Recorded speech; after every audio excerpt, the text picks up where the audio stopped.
Hello, welcome to my channel. In this video, I'm going to show you how to make this flower. Up until now, this is probably the smallest fabric flower I can make. And here you can see how I use this flower on my handmade headband. And they are really tiny. I use lining fabric for this flower, and to cut such small piece of fabric, I use soldering iron. These are my flower templates, and to make bigger flower, we use bigger template. And now I'm going to show you how I cut my fabric with this smallest template.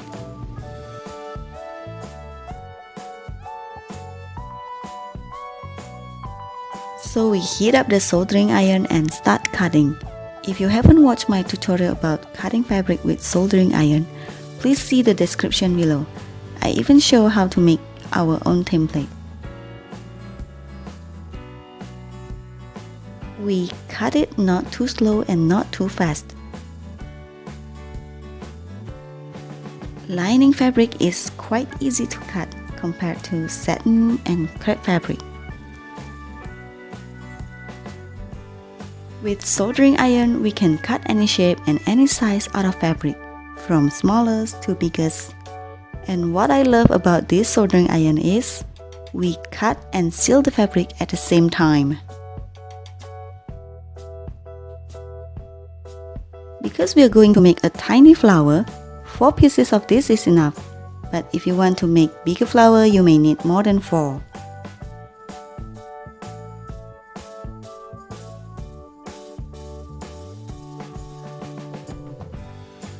Now we are done with the cutting.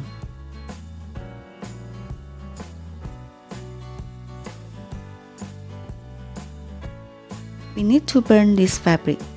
And because this is too small, we may need tweezers.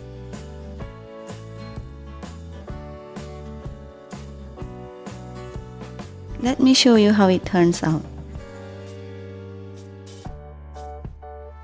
You can see the shape here. And do this to the remaining fabric.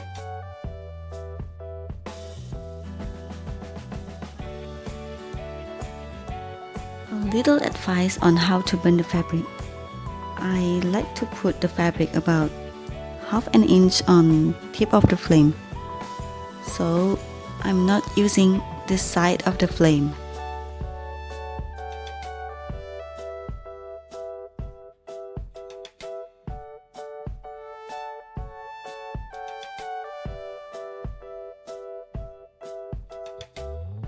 Now take the needle and thread.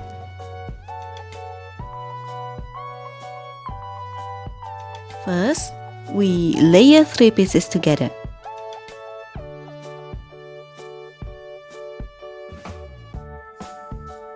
Stitch to secure.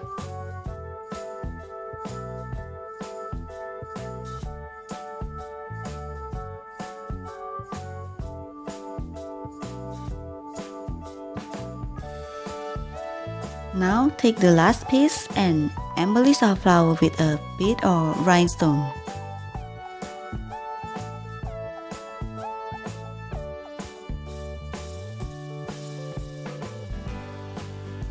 To work with beads or rhinestones, I prefer to stitch than to use hot glue.